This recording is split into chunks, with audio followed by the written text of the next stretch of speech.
With the release of GTA 6 coming this year, supposedly, I feel like whenever Rockstar gets mentioned, there are usually 3 games that come to most people's heads. But today, I wanted to talk about a game that I feel kinda gets overshadowed, that being Red Dead Redemption, which released over 10 years ago. And I think for most people that grew up in like the PS3, 360 era, we all kinda remember it as like a childhood classic. But because of how good Red Dead Redemption 2 is, everyone kinda forgets about Red Dead. So I decided to replay it and see if it still holds up 16 years later. And really, if it was as good as I remember it being. I guess to answer the question straight up, yeah, I think it's still a classic, and it definitely still holds up today. But my god, this game definitely has its problems that become really obvious once you get over your nostalgia for the game. To start positively for once, I do think it's a good game, and a huge reason for that is because of the story. Rockstar has always been able to tell a really good and compelling story from start to finish, and this game is no different. What is weird about this series is that Red Dead 2 improves upon literally everything from this game, but in a weird way that sort of helps Red Dead Redemption 1, especially when it comes to the story and characters. I like John Marston. Sure, he's no Arthur Morgan, but I think he's a damn good character that kinda gets overlooked when it comes to all the protagonists that Rockstar has. I think seeing his character progression from Red Dead 2, where he's an irresponsible idiot who doesn't really care about anything, then slowly seeing him turn into a man with goals and responsibilities, to ultimately where we find ourselves in Red Dead 1. He is a man stuck between 2 massively different time periods. The world is no longer run by cowboys and outlaws. Instead, it has modernized. Bankers, landlords, manufacturers, things like that are what's popular now. And the traditions of the Old West are quickly being replaced. This leaves John in quite the spot. He isn't really good at anything other than being a cowboy, nor does he truly even understand how to fit into this new world. A constant dilemma for John is his confusion on what being a good person is, or just what a good deed is. But he wants to learn these things, and ultimately just live a life of normalcy. Obviously, he can't fucking do that. So he is forced on a journey of redemption, not only to get his family back, but for himself. And you know what? In the end, I'd argue he redeemed himself. Do I think he deserved to have the entire army just start dumping on him? Nah. But at the same time, I do think it brings some originality to both this game and his character. I mean, everyone knows the ending of Red Dead 1 and the end of John Marston. And I'd also argue that I think this ending was the perfect way for this entire series to end. I also think seeing the fate of the Vanderlyn gang and like fully understanding the context behind everything just again completes the entire story. And even at times makes you question yourself and what you're doing. For example, like Javier saved John's ass multiple times, and now you're turning him in? Or like Bill, and I'm gonna be honest here, I didn't care at all about Bill. I felt no shame whatsoever in killing him. But you know, of course, everyone wanted to see what happened with Dutch. How did Dutch get to this point? And I think seeing him go from a man with real goals and morals to just a complete shell of himself was a great way for the Vanderlyn gang to go out, if you ask me. Obviously, we all wanted them to go out to Tahiti or whatever and live happily ever after. Is this trying to go to Tahiti? Yeah. But seeing this is the way the Vanderlyn gang went out, and knowing the story behind each and every member was amazing. And I think Red Dead 1 honestly does a great job at wrapping everything up, even though it's the first game in the series. Look, the story of this game is by far the best part about it, pretty much like every Rockstar game. And I'm sure you already know the whole story of Red Dead Redemption if you're watching this video. You don't need me to do a whole video essay explaining each and every single little detail about it. My only real issues or complaints with this story, if you even want to call them that, I think it's a lot closer to nitpicks. But my first one is that it follows the same story structure that every single Rockstar game has, where you have this down on their luck protagonist who has to reclaim their former glory, usually by committing crimes, even though in this game you're not really committing crimes, but it's the same type of idea. You have to reclaim their glory by killing people, where you're accompanied with this very colorful cast of characters, and you do have interesting set pieces to go along with the story.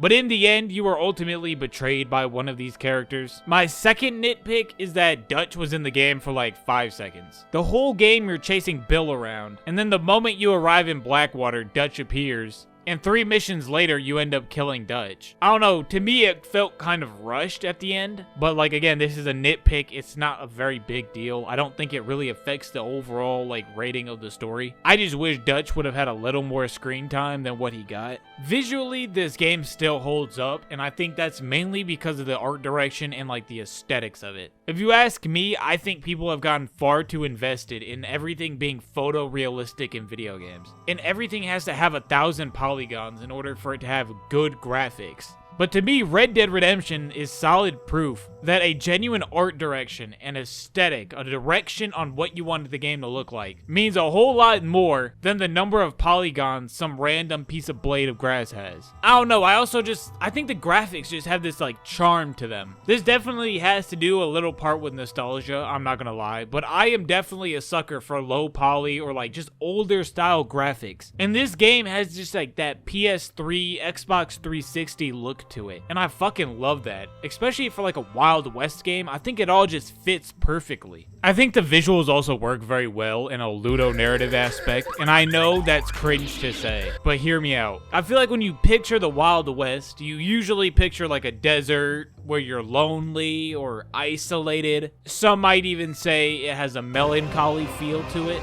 And I think this works very well with John and what the story's trying to tell you. John, for about half the story, actually more like 75-80% of the story, is all by himself. He has no true companions other than his horse. He lives in a fucking shack in the middle of nowhere in Mexico. He's being used by the government and has no real control over where he's going. I think Mexico does a great job at just embodying all of these feelings and themes incredibly well, along with having a really great ambient soundtrack. For example, and I know this isn't in Mexico, but I thought this was just such a great point in the game, but everyone who has played these games knows the importance of Blackwater, and when you finally return to Blackwater after traveling across the entire fucking map, this is what you're greeted with.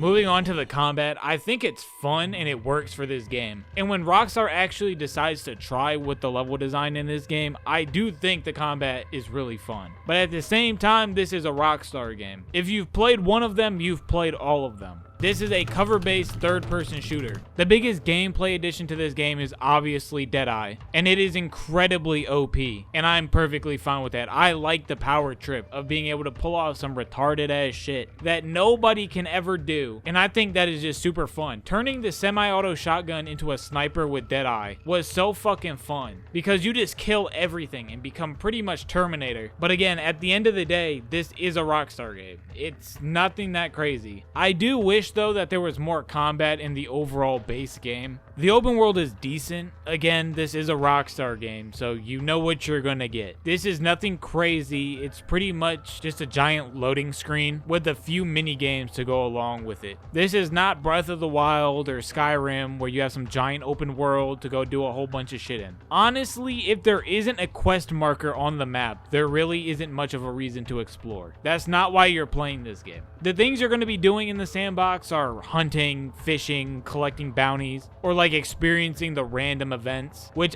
are cool the first time you do them. But once you see the same random event happen 100 times, it's not that cool anymore. Of course, there are the little like side stories to be found in the open world, which are interesting, and they have that Rockstar style of humor to go with them. My biggest issue with this game is the same one I have for a lot of Rockstar's older games, but that's the fact that Rockstar reuses the same exact level design throughout the entire game. And once you've played all of their games, whether as a kid or like as you've gotten older, once you look at it, you will realize that 90% of the missions in their older games all follow the exact same structure. You watch a cutscene to start the mission. You ride from point A to point B while usually killing enemies along the way, or you just literally ride along with them. You kill enemies at point B, and then you rinse and repeat. You will be doing the same mission pretty much 100 times in this game. Now, how they disguise it or just kind of use it in a different way might be either you're riding on your horse and you have to kill enemies. You're riding on a carriage and you have to kill enemies. You're riding on a train with a minigun and you have to kill enemies. You're on a car and you have to kill enemies with the machine gun. It is the same level, just used in a different way. And while I think Rockstar has improved on this in their newer games, and it's a lot easier to hide in something like GTA, a lot of their older games haven't aged very well when it comes to the level design. Now, that's not me saying that every single mission in this game sucks, because there are some genuinely really fun missions in this game.